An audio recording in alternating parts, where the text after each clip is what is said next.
Blog Talk Radio.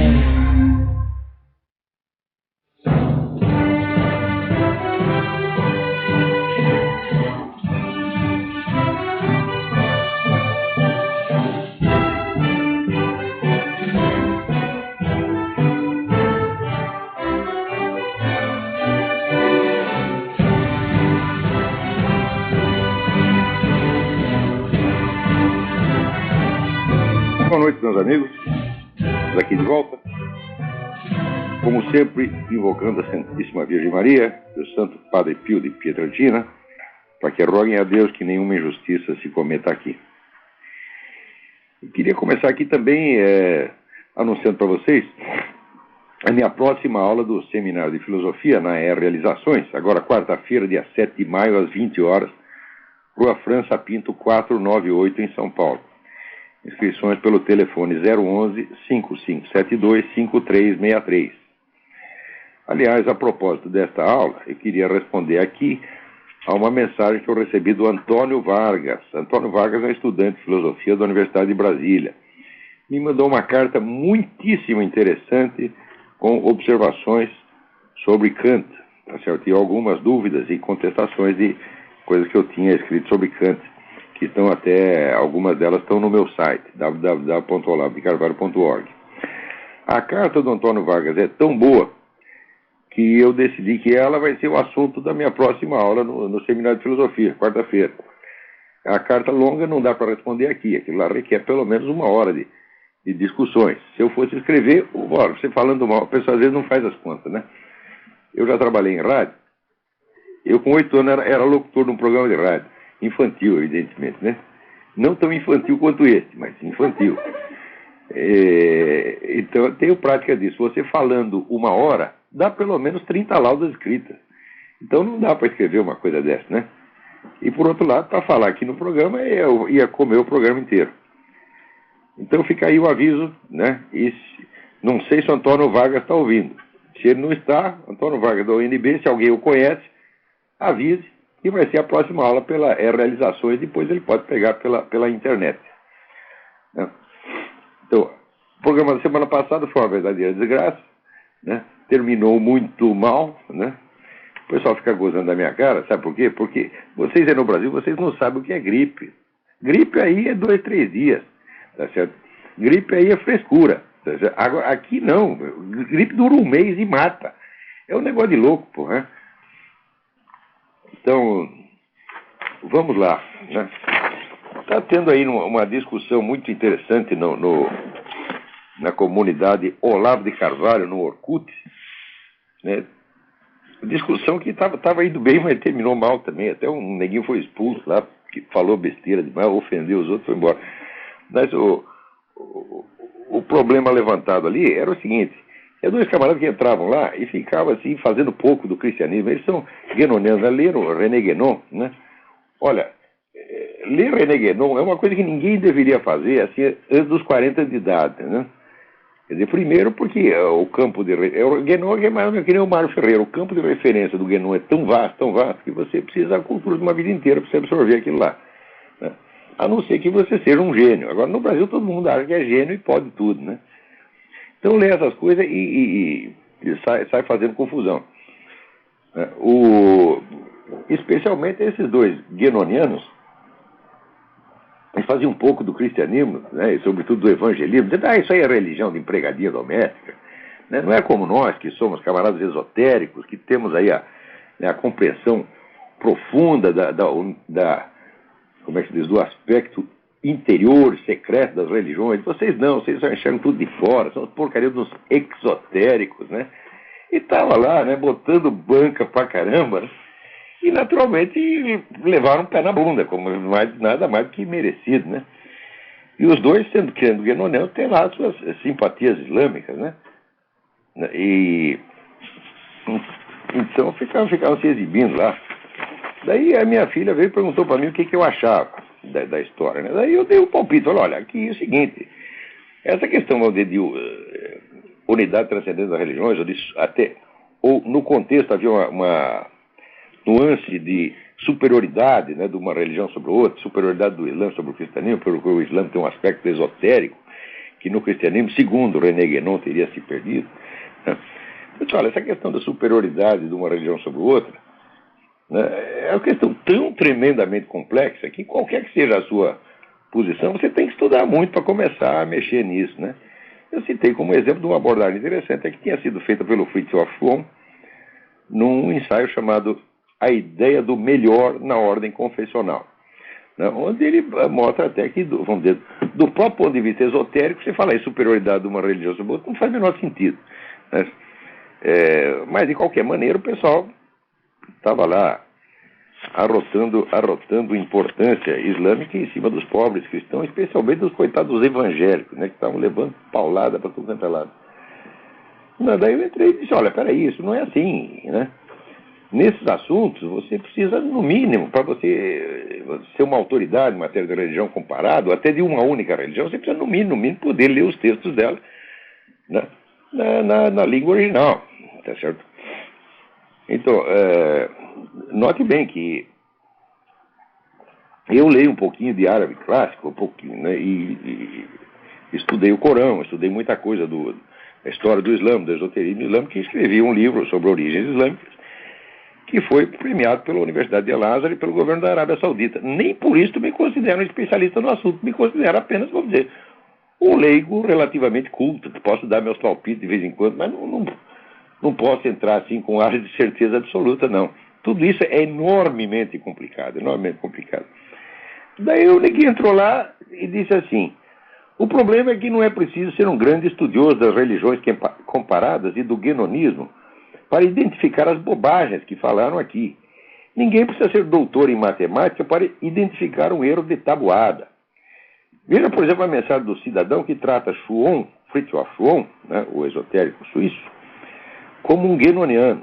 Ninguém precisa ser um grande erudito para saber que Schwann é um personalista e, devido às diversas divergências que possuía com Guénon, foi proibido pelo próprio Guénon de visitá-lo no seu leito de morte.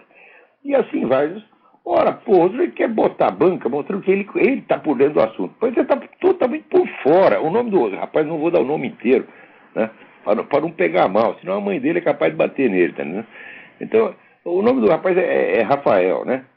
Então o Rafael entra lá, cagando regra, arrotando grandeza, e de hora que ninguém sabe nada, até acha que o Schwann é um guenoniano, um discípulo do Guénon. Olha aqui, o Rafael, o negócio é o seguinte, quando o Schwann voltou da Argélia, tendo lá recebido as iniciações de uma tariqa é organização esotérica, né, islâmica, e se tornado, né, o sheik, o chefe daquela tariqa, e voltou dizendo assim, eu vou islamizar a Europa, né? Naquele momento, Guénon disse, este é o primeiro e único fruto da minha obra. Quer dizer, que reconheceu explicitamente o Schwann como seu discípulo e continuador. O principal e único continuador. Veja a autoridade que ele deu para o Schwann. Foi muito mais tarde, tá certo, que eles tiveram uma briga. Uma briga por causa de um artigo do Schwann a respeito do cristianismo. Porque o Guénon dizia que existia um cristianismo esotérico secreto, tá certo, que só apareceria ali vamos dizer, cujos traços seria vamos dizer, a chamada companheiragem, né, na Idade Média, né, as iniciações maçônicas, etc, etc. E o Schwann disse, não é nada disso. Não existem ritos esotéricos cristãos. Ritos cristãos só existem os 7 sacramentos. Conforme o grau de participação interior do neguinho nos sacramentos, isso é exotérico, quer dizer, popular, externo, legalista, ou esotérico, quer dizer, interior, metafísico, etc, etc. Quer dizer, não haveria 2 séries de ritos, apenas uma. E a distinção de esotérico e exotérico, que é uma distinção eminentemente islâmica, que no Islã se aplica formalmente e completamente, se aplicaria, vamos dizer, de maneira atenuada e quase metafórica no cristianismo, designando não 2 séries de ritos separados, 2 organizações separadas, mas apenas, vamos dizer, níveis diferentes de profundidade da participação, né, do sujeito nos sacramentos. Não é isso? Olha, daí o que acontece? Como isso desmentia tudo que o Guénon está falando, o Guénon ficou puto dentro das calças e disse, não falo mais com esse sujeito. E até quando estava no leito de morte, né, o Schwann, que pode ser acusado de tudo, menos de ser um sujeito mal educado, quis lá visitar o mestre ao qual ele devia tanta coisa, apesar de ter tido divergência uns anos antes. Ele, durante muito mais tempo, tinha sido colaborador e discípulo do Guénon e devia muita coisa ao velho, foi lá querer visitar. Daí o Guénon falou, não recebo. Bom, acontece o seguinte, nessa discussão, só o Chuon apresentou argumentos, e eu posso apresentar muito mais, vou apresentar daqui a pouco. O Guénon se limitou a ficar puto nas calças, quer dizer, é jus esperneando, já ouviram falar? Quer dizer, o direito de espernear. Quando você não sabe o que dizer, você fica puto, ele não fala mais que esse neguinho, tudo isso aqui é viadagem, pô, viadagem. Né? O velho Guénon tinha seus méritos, era um grande gênio. Eu aprendi muita coisa nas obras do Guénon, muita. Né? Mas é o seguinte, o Guénon tinha aspectos na vida dele, do caráter dele, que era realmente maluco. Uma vez o sujeito falou que o Guénon era viciado em ópio, eu achei que era difamação, né? E até defendi o Guénon. Pô, fui estudar, não, ele era viciado em ópio mesmo, tá certo? E depois era um homem fraco, assim, ele, quando morreu a primeira mulher dele, ele ficou 2 anos inutilizado. Mas, então era uma pessoa, intelectualmente era um gigante, mas como pessoa era um fraco, tá certo? Então, se vendo em desvantagem, pela primeira vez na vida entrou em desvantagem numa discussão, porque o Guénon era de uma potência, vamos dizer, explicativa e não argumentativa, não argumentava jamais, só explicava. Potência explicativa absolutamente formidável. De repente, o sujeito diz uma coisa óbvia, que ele não pode negar, o que ele faz? Fica puto dentro das calças e diz, não falo mais com o cara. Quer dizer, primeiro, Rafael, você não sabe merda nenhuma da história. Quer dizer, você só está contando o final como se o final fosse a história toda. Isso é a mesma coisa, né? Que você dizer que Trotsky nunca foi comunista porque Stalin mandou matá-lo.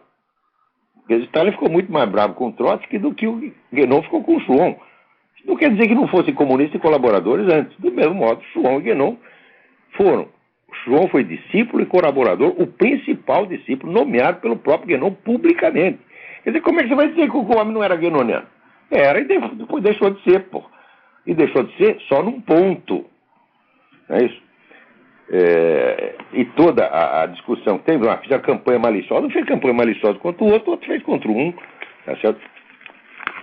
Mas, na verdade, sim, eu nunca vi o Chuon abrir a boca contra o Guénon, tá certo? Agora, eu sei que os guénonianos falam coisas horríveis do Chuon, umas são verdadeiras, outras podem ser falsas. Cá entre nós, eu não tenho nem meio motivo para simpatizar com o Fritjof Chuon, ao qual conheci pessoalmente, tá certo? E que tivemos assim, as piores relações do mundo. Um dia eu vou contar essa porcaria nas minhas memórias, tá entendendo? Quer dizer, eu considero o Chuon assim, um gênio filosófico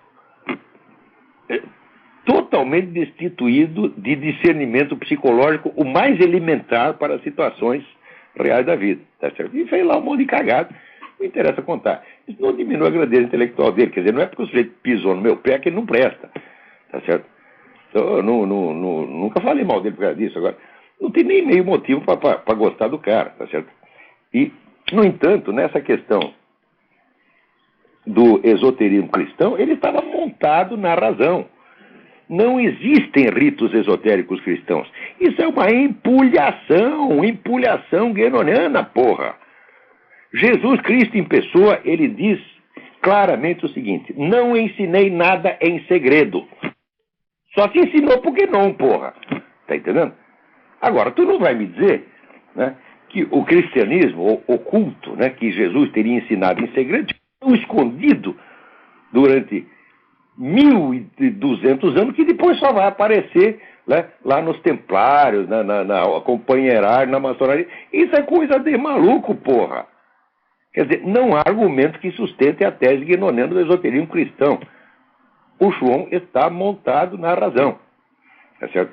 Então, o outro tem o direito de ficar bravo. Agora, note bem, o sujeito que não se notabiliza pelos seus conhecimentos, conhece um pouquinho da coisa, tanto conhece um pouquinho que acha que o Chuon jamais foi guénoniano, né? Então, como é que sai aí cagando regra? Olha, pessoal no Brasil, vocês precisam aprender uma coisa. Você simular importância, simular autoridade, você falar grosso, você fingir desprezo pelo outro, é coisa de viado, você está entendendo? Isso é uma mania no Brasil, isso é viadagem. Quando eu falo viadagem, não estou me referindo A conduta sexual, não. Se o sujeito saísse por aí dando rabo, seria menos feio do que isso, porra. Então, olha, eu sugiro que você faça isso, rapaz. Largue de viadagem. Se é pra viadar por viadar, tu larga de viadar intelectual e para os finalmente, tá entendendo? Para com isso. Tá? Essa coisa de fazer pose, não pode fazer isso, gente. Não pode. Você tem que ter o senso da realidade. Não é nem mesmo uma questão de humildade, é questão de senso das proporções. Né? Quer dizer, vamos dizer, o meu livro foi reconhecido pelo governo da Arábia Saudita, pela Universidade de Al-Azhar, que é o centro da erudição islâmica no mundo. O meu livro foi reconhecido como uma obra valiosa e importante sobre as origens do Islã. Eu não saio por aí cagando regra, dizendo, eu sou doutor, sou cobrão em religiões comparadas, eu sei de tudo e você não sabe nada. Não faço isso. Eu só uso o tom de desprezo quando eu estou falando com uma pessoa que publicamente tem um cargo e uma importância e que deveria ter conhecimentos que não tem, como aquele bundão daquele Alaô Café, mentiroso, tá entendendo? Salafrário, pateta, tá entendendo? Com o qual debati na Faculdade de Direito. Como esse outro merda desse Quartinho de Moraes, tá certo? Ou todos os outros merdinhas que vão aparecendo pelo caminho. São tudo pessoas importantes, senhor doutor, professor catedrático. Então aí, eu mostro desprezo, mas não é afetação de desprezo. Eu primeiro mostro que o nego é ignorante, provo por A mais B que é ignorante, e depois ele insiste em torrar o meu saco, daí eu mando a merda, porra. Agora, um menino novo aí, que lê um pouquinho de Guénon, né? Estudou com aquele professor de incompetência lá que é o Jorge Pontual, né? Sai aí, ele virou súcubo do Jorge Pontual, né? Minha mulher está dizendo, não, esse rapaz é encapetado. Que capeta nada, o capeta vai ligar para ele. É o Jorge Pontual, pô. Tá entendendo? É só o Jorge Pontual que está lá. Tá entendendo? Levar o cara na Igreja Universal, Deus, pastor, sai daí, Jorge Pontual, sai daí. Tá entendendo? Não é nem Guénon, é o espírito do Jorge Pontual que se apossou do rapaz. Tá, mas o Jorge Pontual, pelo menos que eu saiba, é um sujeito educado. Né? Muito mais educado do que eu, pelo menos. Então, olha aqui, Rafael, vê se você aprende. Te deram um pé na bunda, tá entendendo? Na próxima, tu vem assim, primeiro a demonstração, a prova e o ensino. Eu só perco a paciência com os caras depois que eu já expliquei 1000 vezes a coisa, né? E nunca me faço de importante em cima de pessoas que não são representantes, vamos dizer, socialmente aceitos de uma profissão, que são apenas estudantes ou leigos querendo conversar, querendo aprender. Essas pessoas a gente nunca pode tratar mal, a gente tem que, sabe, ter paciência com todo mundo. Agora, se tu for discutir com um professor catedrático, tá entendendo? E você vê que ele é o ignorante na própria área dele, que ele tem obrigação de conhecer, aí sim, aí entramos na esfera da ignorância criminosa, né?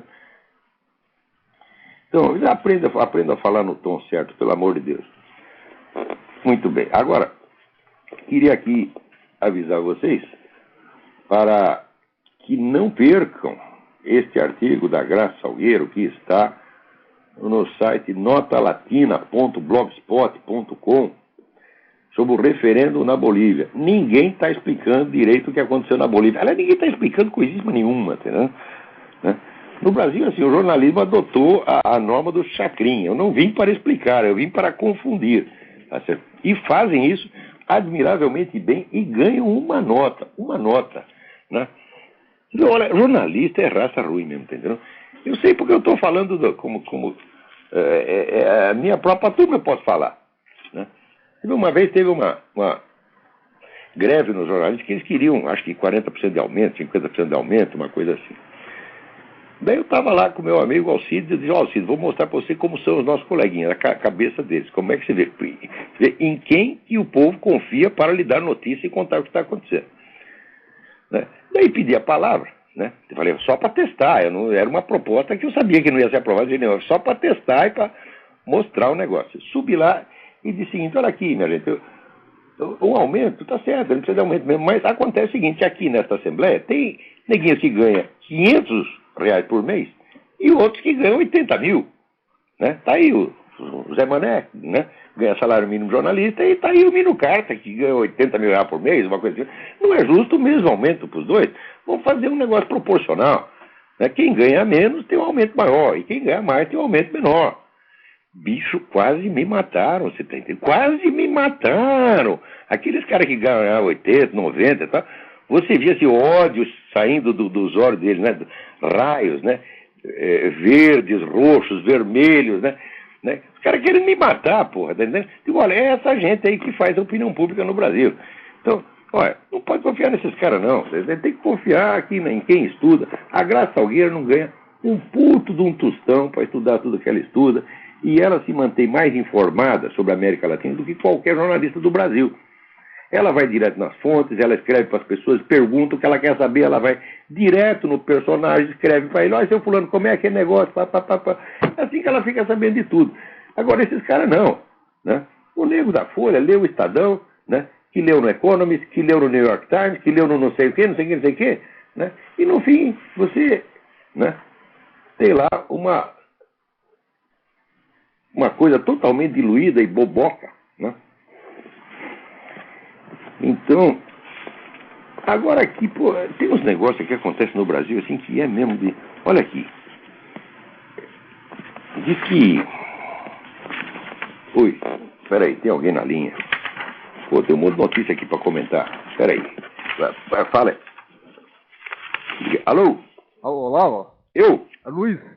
Oi, Luiz. Tudo bom? Tudo bem? Não é Jorge Pontual, não é Luiz Pontual.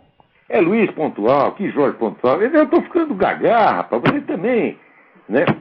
Leva a sério esse programa. Também é o velho gagá que tá falando. Mas não sou eu, não. Não, já tô velhinho, tenho direito à minha cota de Alzheimer. Tem um artigo teu do cristianismo, esoterismo cristão. Agora você falou que não existe esoterismo cristão, né? Não, existe esoterismo cristão. Eu não li esse artigo. Não, como no Islã, eu vou te explicar. No Islã, o exoterismo, a Sharia, é uma coisa. E separado dele, tem organizações, não secretas, mas discretas, que se chamam tarikas. Tarikas quer dizer caminhos, onde os negros fazem práticas místicas que não são obrigatórias para o restante da população. Essas práticas são diferentes. São preces diferentes e às vezes, exercício de concentração, etc, etc. Isso aí não é para a maioria, é só para a minoria. Agora, no mundo cristão não existe isso. O que existe, por exemplo, você tem as ordens monásticas. O que se faz nas ordens monásticas? Exatamente o que faz na igreja, só faz um pouco mais. Você não tem ritos diferentes. Os únicos ritos que tem no cristianismo são os 7 sacramentos. O resto é invenção da cabeça do Guénon. Quer dizer, não tem a menor base histórica ele pretender que existem ritos esotéricos cristãos que dão acesso a um conhecimento mais profundo do que aquele que você pode obter pelos 7 sacramentos. Isso é uma invencionice total. Agora, na vida e obra do Guénon, também está cheio de invencionice. Né? O pessoal diz que ele é a reencarnação do Conde de Saint-Germain, porra. Inventa um cara... Olha, Jean Robin, Leon Robin é historiador de filosofia grega. Jean Robin, o discípulo de René Guénon, escreve um livro, a biografia maravilhosa do René Guénon. A biografia está indo bem, até que no final ele... Agora eu vou mostrar para vocês a identidade espiritual do René Guénon. E lá vem o Conde de Saint-Germain, vem Cagliostro, vem Paracelso, o homem é a reencarnação dessa merda toda. Como é que nós podemos levar a sério essa gente, porra? Você está entendendo? E depois, aquele livro ridículo do Rei do Mundo, tá entendendo? Não dá para levar a sério aquilo. Por quê? O Guénon usa um discurso. O Guénon, quando ele quer, ele é de uma clareza exemplar. Agora, quando ele quer ser ambíguo, não há quem possa. Naquele livro, No Rei do Mundo, é impossível discernir quando ele está falando literalmente uma coisa referente à fato histórico e quando está usando um símbolo, uma analogia. Não dá, ele encobriu tudo. Você está entendendo? Então, por exemplo, a afirmação de que existe um centro espiritual terrestre, tá certo? Que comanda toda a vida espiritual na Terra. Esse centro, então, como é que se diz? Tem uma localização terrestre, né? Ele está localizado num lugar, então me diga onde é, porra, entendeu? Você pode ter vários centros, né? Tem aquela famosa história do Fernando Ossendowski, que foi parar lá no mosteiro do Tibete, e disseram que lá era o rei do mundo, mas tem... Isso aí não prova absolutamente nada. Tá certo? Tem muito invencionice no Guénon, sim. Tá certo? E, olha, é difícil localizar essas coisas, porque a obra do Guénon é muito complexa, muito rica e muito valiosa, aliás. Tá certo? É só depois de você conviver com isso 20, 30, 40 anos, você começa a perceber, né, que tem coisas historicamente furadas ali. Agora, guénoniano é o pior que petista, às vezes. Né? Uma vez tive uma discussão com eles, porque o Guénon, no livro Oriente e Ocidente, ele diz o seguinte, ele diz, a China jamais será bolchevista. Passou 10 anos, teve a Revolução Chinesa.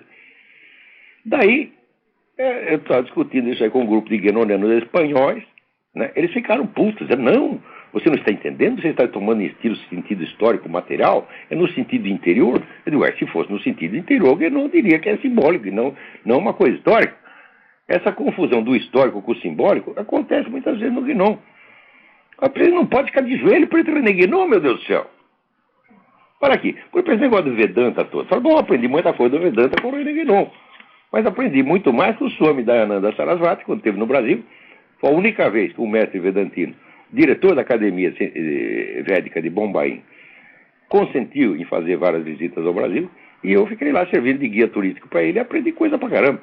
Aprendi mais em um mês com o Swami do que lendo o Guénon inteiro. Eu entendi alguma coisa do Vedanta por causa do Swami, não por causa do Guénon. Então, porque o Vedanta é diretamente a fonte, o Guénon é um eco, um remoto eco francês do Vedanta. Pô, né? Então vão direto na fonte e para de me encher o saco. Respondi sua pergunta? Eu já desligou. Ótimo. Faz a pergunta e desliga. É assim que tem que ser, gente. Não enrola na linha. Tá entendendo? Então, Luiz, obrigado pela pergunta que me deu a ocasião de explicar todas essas coisas aqui. Agora, olha aqui. É notícia do Jornal do Comércio, né?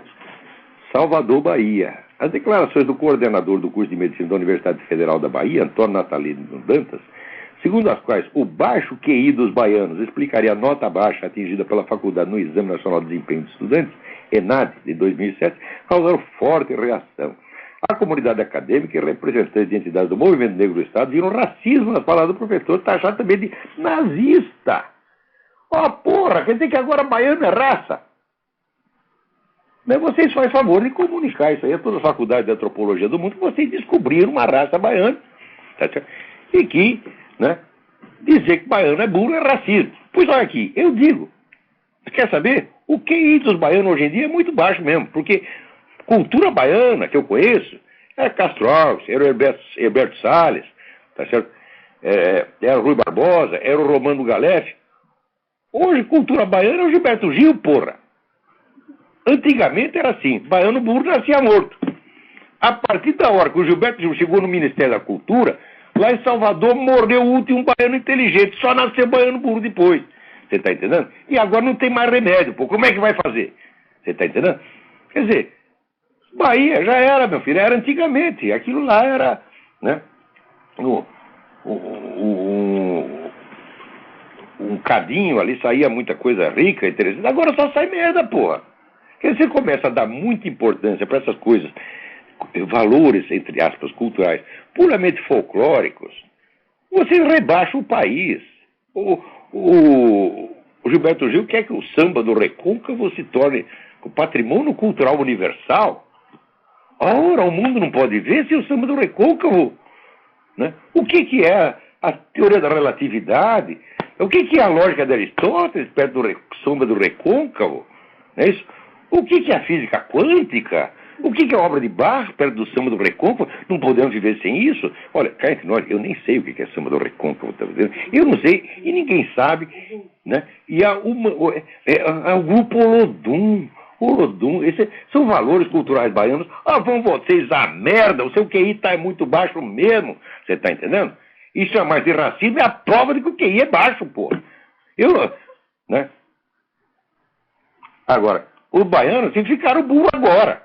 Você está entendendo? Graças a Gilberto Gil e outros. O baiano sempre teve entre os povos mais inteligentes do Brasil, inteligente e criativo. Tá certo? Por exemplo, eu vou fazer um teste com vocês. Eu pego aqui um livro do Rui Barbosa, O Papa e o Concílio, e dou para essa molecada ler. Chama esse cara, Movimento Negro do Estado. Tu não vai entender uma frase, porra. Não sabe nada. Não é isso? Então, meu filho, vocês desonram a Bahia, seus porra. Agora, esse negócio de você querer ampliar o conceito de racismo, assim, torna-se racista qualquer sujeito que diga alguma coisa que esses caras não gostam. Não pode ofender os caras. Pois é uma ofensa, vamos tudo tomar no cu. Vamos lá. Alô?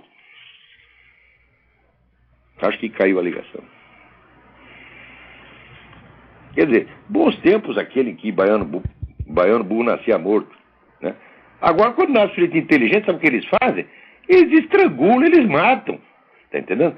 Passou a sobrar os Gilbertos Gis, né? E outra como esse reitor da UFBA, Naomar Almeida, né? Ora, porra, eu já dei curso lá na Bahia, tinha tanto aluno inteligente, eu acho que morreram todos.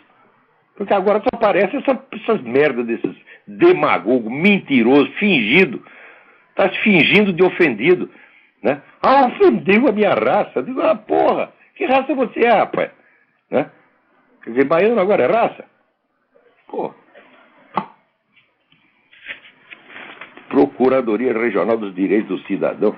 Eu não quero esse direito para mim, não. Esse direito custa muito caro, pô. Isso aí é uma gazua para vocês, né? Arrombar cofre público e para vocês oprimirem os outros, né? Agora, deixa eu comparar isso aí com nazismo. Essa é palhaçada mesmo, é fingimento. Agora, o fingimento, quando passa um certo ponto, é psicótico. Talvez esses caras até acreditam no que estão dizendo, se acreditam, pior ainda.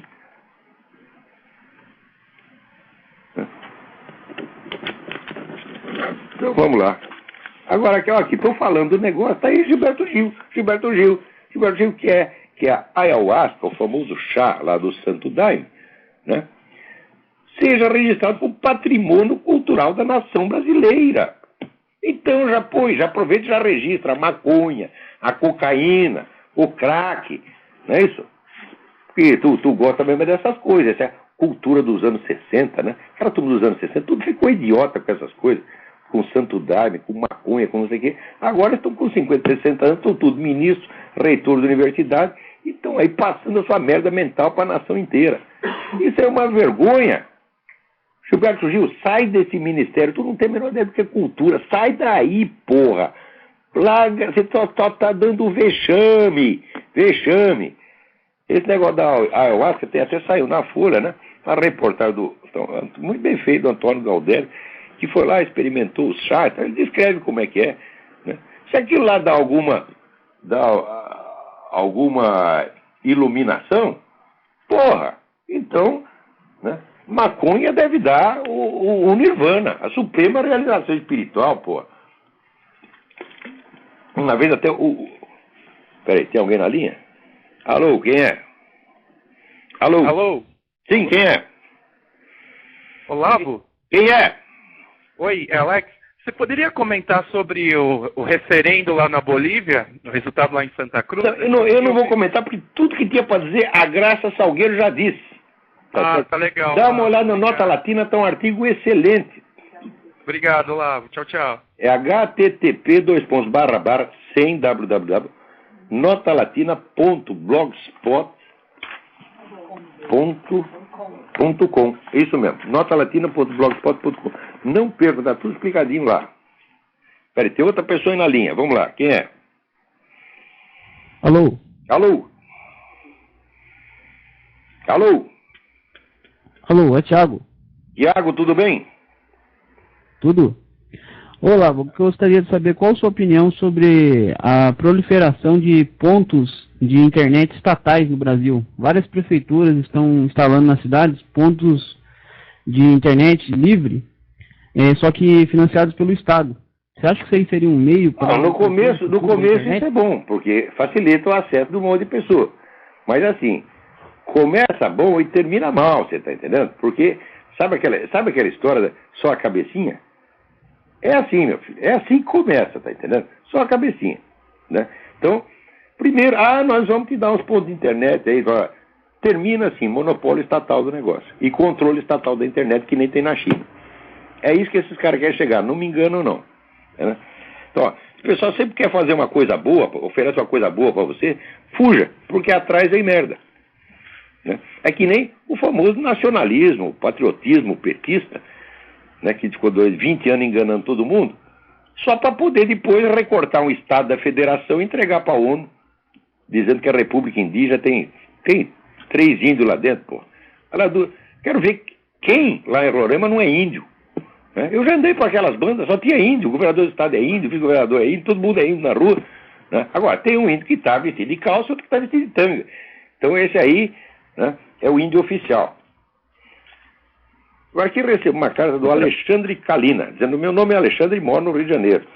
Nessa da leciono História para ensino médio das escolas estaduais. Infelizmente a peste de esquerdista fixou sobre nós professores de História, mesmo que existam inúmeros professores de História que sejam liberais, sionistas e conservadores. Você tem razão, Alexandre, nem todo mundo é filha da puta. Eu sou sionista e venho agradecer ao senhor pelo apoio que tem dado ao Estado de Israel. Infelizmente, os livros didáticos dessa disciplina transmitem aos alunos uma visão totalmente distorcida acerca do conflito árabe-israelense, inoculando aos estudantes uma série de asneiras antisionistas. Não só asneira, Alexandre, isso é ódio, preconceito absurdo. Porque, falando de imperialismo israelense, esses caras são loucos. Você olha o mapa, olha o tamanho de Israel e olha o tamanho dos outros, tá certo? Quem fala de imperialismo não é uma coisa que se pode discutir seriamente. Você tem que responder, vai tomar no cu. Você está entendendo? Imperialista, tá certo? É a sua mãe, sua avó, sua tia. Tá certo? Israel não. Tá certo? Quer dizer, se vierem com essa conversa, ser educado não, porra. A gente tem que ser educado com pessoas que têm, vamos dizer, ideias que sejam apresentáveis. O cara não vem com teoria maluca, vem ficar, por exemplo, né? Israel é imperialista, ou que ayahuasca é patrimônio cultural da nação brasileira. Só tem uma resposta e vai tomar no cu. Porque se você discute educadamente, eles ficam com a impressão de que o que eles estão falando é sensato. Né? Agora aqui, puxa, tem uma carta da Tânia com J. Tânia, eu vou ter que deixar essa carta para depois. É muito comprido o negócio aqui, está muito boa. Olha, qual a relação entre o projeto supranacional europeu e o marxismo? Essa pergunta é muito interessante. Eu sugiro que você leia o livro de um autor chamado Joseph Story, Story, que se chama The European Union Collective, o coletivo da União Europeia. Está tudo explicado lá meticulosamente, né? Toda a origem leninista desse conceito e tal. Né? Depois ela pergunta, por que o filósofo Ortega se defendia a criação da União Europeia ou qualquer coisa parecida? Bom, na época, você vê nos anos 30, uma coisa assim, parecia que a Europa, coitadinha, estava exprimida entre dois gigantes, que eram os Estados Unidos de um lado e a União Soviética do outro, e que precisava se defender dos dois, tá certo? Então a união dos países parecia um meio de criar uma força que pudesse, vamos dizer, uma espécie de terceira força. Só que depois isso revelou ilusório. Por quê? Porque a Europa Ocidental só continuou existindo graças aos Estados Unidos.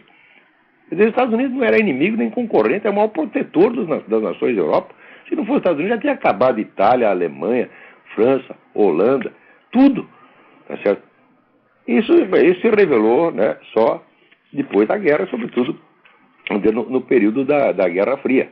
Tá certo? Então, o Ortega y Gasset, quando ele teve ideia, ela não parecia má. Eu não sei se depois ele mudou de ideia ou não. Tá certo?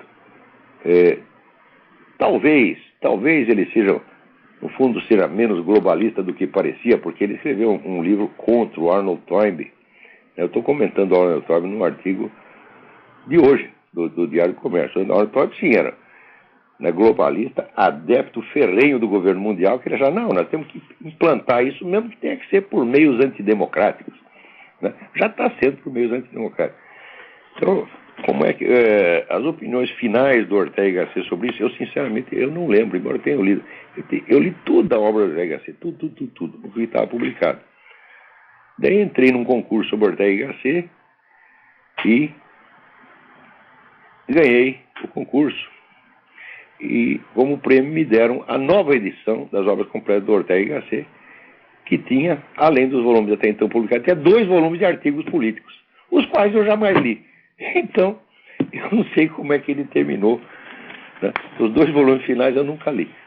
Então, não sei o que dizer disso aí. Mas eu sei que na época até eu escrevi, eu me lembro de uma revista que chamava Sala de Aula.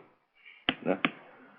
Então eu escrevi um artigo sobre por que aquele negócio de nazismo exerceu um fascínio, não dentro da Alemanha, mas também por toda a Europa, porque tinha tanto simpatizante nazista na França, na Inglaterra, etc, etc. E uma das explicações era isso, aquele terror pânico que o pessoal tinha. Nós estamos aqui espremidos entre a Europa, entre a União Soviética e os Estados Unidos, precisamos de uma terceira via. Daí apareceu o Hitler com a terceira via dele, porra. Tá entendendo? Já era, aquela terceira via era merda, a terceira via atual também é merda, e esse problema da Europa espremida entre a União Soviética e os Estados Unidos jamais existiu. Está espremido pela União Soviética e pedindo socorro para os Estados Unidos. O contrário jamais aconteceu. Né? Vocês já viram assim, né? Os Estados Unidos invadiam uma nação da Europa, matam todo mundo e eles vão lá pedir socorro para a União Soviética, e a União Soviética dá um montão de dinheiro para eles. Isso nunca aconteceu, só aconteceu o contrário. A União Soviética enchia o saco, criava problema. Eles iam tudo aqui para Washington, dá um dinheiro aí, dá um dinheiro aí. E os caras dando. Né? Outro telefone, vamos lá.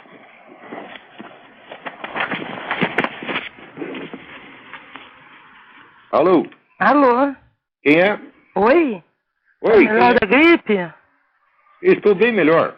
Eu também peguei uma gripe brava essa semana. Gripe aí no Brasil é brincadeira. Que gripe no Brasil é brincadeira? Você não mora no Rio, cara, nem sabe como é que é. É, no Rio o negócio parece estar bravo, né? Tá bravo, peguei dengue também.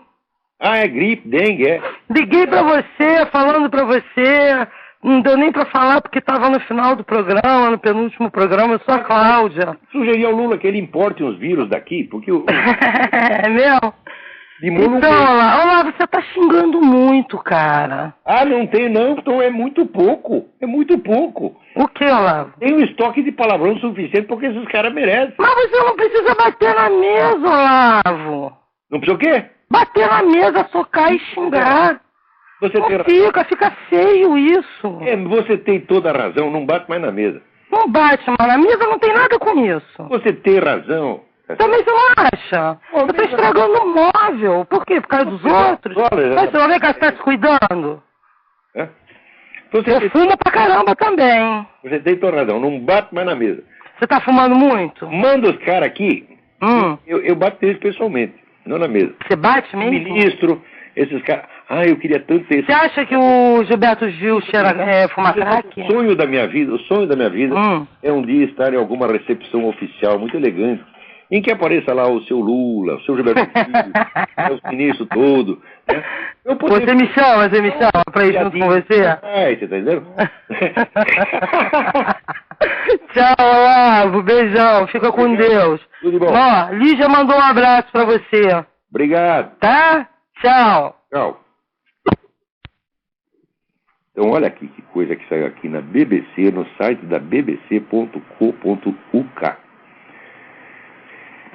Né? Uma investigação realizada pela BBC encontrou evidência de que tropas de paz das Nações Unidas na República Democrática do Congo teriam fornecido armas para a milícia e contrabandeado ouro e marfim. Olha, gente, a história da ONU é uma sucessão de merda sem fim. Vocês leem um livro de um autor que chama G.G. Edward Griffin, Griffin, que se chama The Fearful Master, o Senhor Temível. É a história do que é verdadeiramente a ONU. Né? Quer dizer, a ONU já é campeã de pedofilia. Né? Isso quer dizer, aqueles assistentes sociais da ONU na África, chega lá, come um monte de menininhos, é gozado. E esse pessoal aí do movimento da direito do cidadão não acha que isso é racismo. Quer dizer, você comer as bundinhas dos pretinhos, tudo lá, se aproveitar dos caras que estão precisando da sua ajuda, eles vêm para o assistente social, contando com a caridade, com a proteção. O sujeito, o que faz? Baixa as calças aí, moleque. Ora, pô, o que é para fazer com um sujeito desse? Cortar-lhe a cabeça. Agora, esses, eles não chamam de racista, não chamam de nazista, nem coisa nenhuma. É isso. Quem é? Alô? Tem mais alguém na linha aí? Alô, Olavo? Sim, quem é? Ronaldo, São Paulo. Ronaldo, tudo bem? Tudo jóia, Olavo. Olavo, uma coisa. Há um tempo atrás eu escutei um programa seu falando sobre paramilitarismo na Colômbia. Isso. Eu vivi na Colômbia 6 meses, voltei para o Brasil faz pouco tempo. Aham. E, bom, conheci bastante gente por lá, muito uribista, muito anti-uribista. E o que se ouve por lá é que desde que ele foi governador do estado de Antioquia, cuja capital é Medellín, ele apoiou o paramilitar e continua apoiando até hoje. E, inclusive, existem ainda grupos paramilitares ativos, que ficam mais aí no interior da Colômbia, mais ao sul e mais na região da costa do Pacífico. Uai, mas se eles estão em ação, por que não se vê a ação deles? A ação da FARC a gente vê. Soltaram bomba não sei aonde, mataram não sei quem, fizeram atentado não sei onde, tem não sei quantos prenderam não sei quantos reféns, né, traficaram não sei quanto de cocaína. Me diga uma ação feita pelos paramilitares. Pois é. Sabe de alguma? 6 meses que eu tive lá, eu não vi. Da FARC, sim, sempre se ouvia falar uma coisa ou outra. Então, uma coisa é falar, a outra coisa é mostrar. Exatamente. Eu acho que, eu vi que no desejo de mostrar alguma ligação do Uribe com paramilitares de direita, ligação que em si mesmo não teria nada de mal, porque na hora do aperto você recorre a quem pode te ajudar. Né? Você faz aliança até com o Satanás, para se livrar da encrenca na hora do desespero, né? Então, mas para provar isso, até falsificar uma foto, a foto é evidentemente trabalhada. Tá certo? Sim, eu ouvi você falar dessa foto, mas eu não a vi. Como se fosse a mãozinha atrofiada, né? Coisa ridícula. Agora, cadê a ação dos paramilitares? Se eles existem e estão em ação, bom, me mostra alguma coisa, me mostra uma bombinha, me mostra uma vítima, me mostra um coitadinho da FARC que foi morto por eles, né? A gente vê a ação da FARC e vê a ação do Exército. As duas ações são absolutamente espetaculares. Agora, os pontos paramilitares, que eu saiba, eles devolveram as armas e foram tudo para casa. Por quê? O Exército assumiu a coisa e assumiu maravilhosamente bem. Para quem está paramilitar? Isso eu posso dizer, porque eu viajei nas estradas lá de ônibus e tem barreira do Exército em todo lugar. Então, o que o Uribe fez é o seguinte: vamos parar com essa bagunça. Quem tem que intervir nisso é o Exército. Né? Então, olha, que eu saiba, a popularidade das Farc lá é 3%, a do Uribe é 89%, uma coisa assim. Né? Eu posso confirmar para você. Não está gostando. Agora, Fidel Castro não está gostando, Lulinha não está gostando, Lula e Lulinha não estão gostando, né? Quartinho de Moraes não está gostando, Gilberto Gil não está gostando, PT inteiro não está gostando. Quer saber? Que vão a merda, pô. O Uribe é um presidente do sucesso, ele fez o que tem que fazer, não é nenhum santo, tá certo? Mas é um presidente regular. Vem comparar ele com Lula, veja a situação econômica da Colômbia comparada com a do Brasil. Do Brasil é assim, o PNB cresceu 0,5%, né? A turma, viva São Lula! Que coisa absolutamente miserável, porra! Miserável!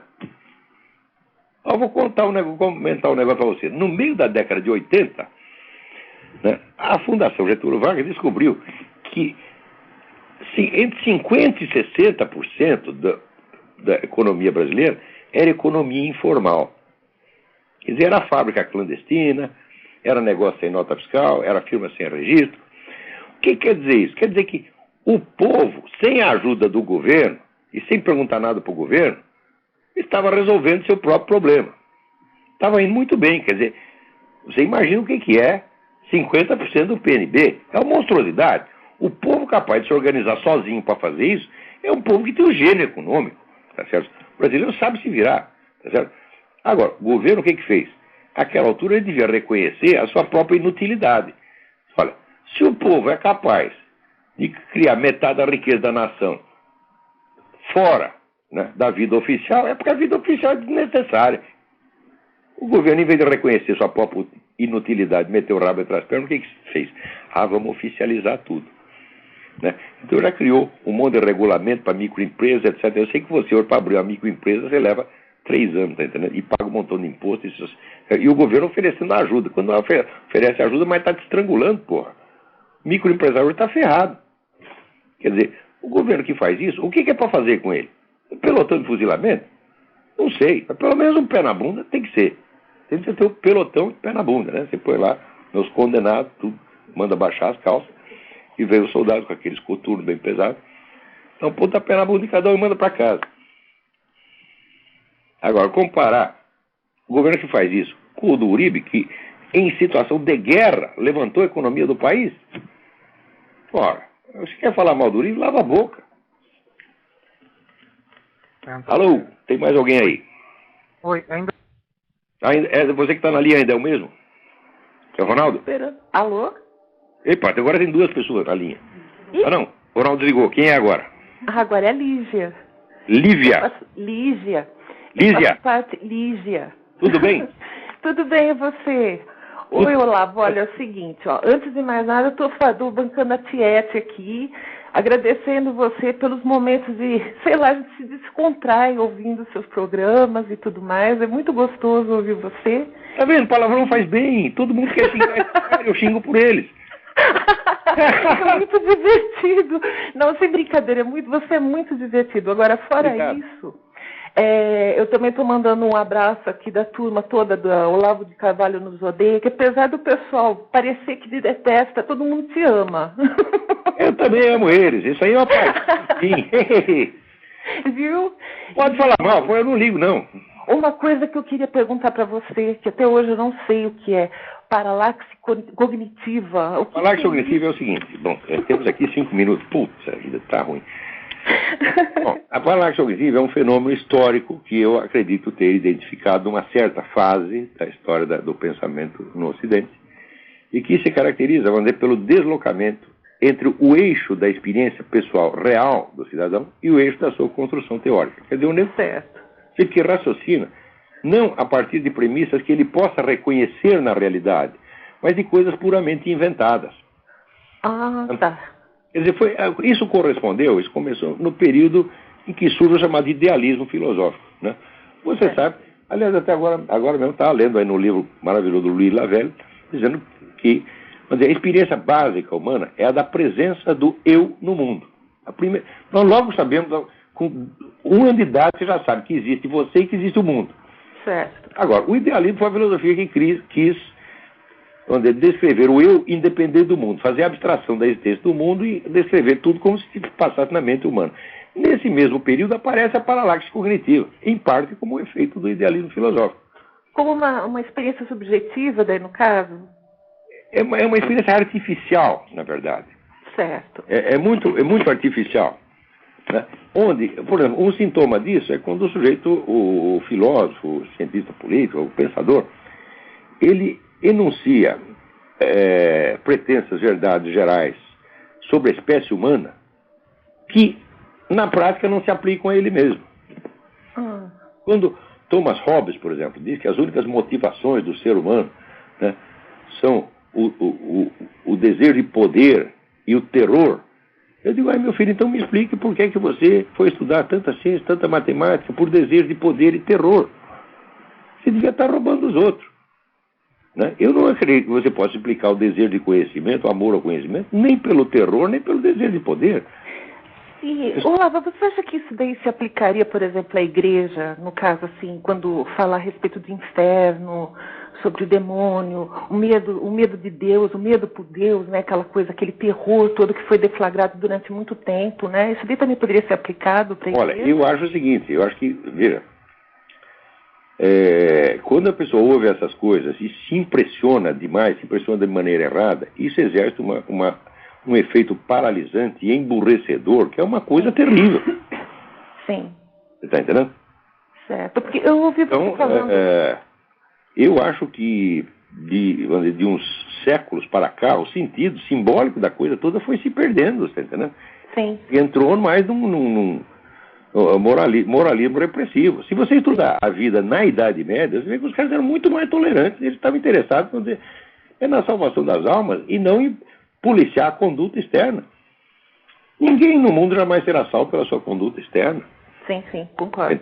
Agora, a partir, sobretudo, da era burguesa, quer dizer, a partir, sobretudo, do século XIX, a religião vai perdendo cada vez mais substância espiritual e carregando nas tintas pelo lado moral, até que ela acaba se contaminando do espírito revolucionário de querer corrigir o mundo à força. Sim. Você está entendendo? Isso é tudo uma merda. Então, no caso, assim, a paralaxe cognitiva também se aplicaria a isso, ou, no caso, assim, não tem nada a ver? Não, isso ainda não é paralaxe cognitiva, mas é uma das causas. Entendi. Você está entendendo? Uhum. Então, quando a gente fala assim, o temor a Deus, essa é uma expressão que todo mundo entende errado. Né? Certo. É uma forma... Você acha que Deus fica fiscalizando você para ver cada pecadinho seu, para te punir, para te perseguir? Isso é absurdo. Uhum. Isso não existe. Isso não existe absolutamente. Isso é autocontradictório com a própria definição de Deus, tá entendendo? Mas, no entanto, quando o pessoal fala isso, tu me entende assim. Você vira, pronto. Outro dia eu estava pensando nisso. Será que dá tempo?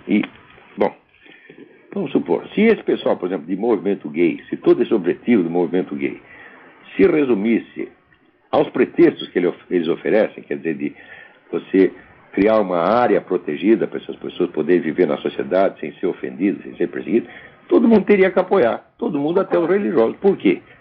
Porque nenhum religioso tem o direito de humilhar uma pessoa por causa do pecado. Verdade. Não tem, nunca, jamais, porque é pior ainda. Ainda tem que levar nada, né? O Gide, ao mesmo tempo, era cristão e era gay.